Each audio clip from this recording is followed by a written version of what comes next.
L-Air Malta mingħajr għajnuna tal-Kummissjoni Ewropea tista' tfalli. Konferma li hija biss l-Unjoni Ewropea li tista' ssalva lill-linja nazzjonali ta' pajjiżna wara l-falliment tal-Gvern bid-deċiżjonijiet li ħa fl-aħħar 8 snin.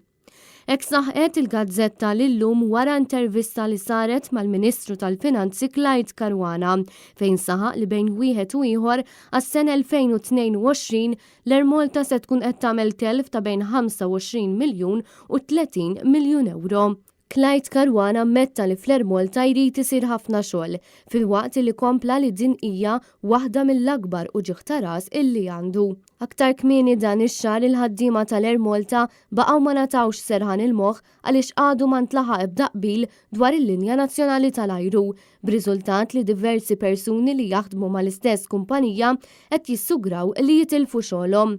Bħalissa l-Gvern Laburista qed jitlob permess għal State Aid b'sorsi qrib il-Kummissjoni Ewropea qed jindikaw li l-ammont mitlub mill-Ministru Clyde Caruana mhux wieħed realistiku bitri għadha waħda twila sabiex jintlaħaq qbil.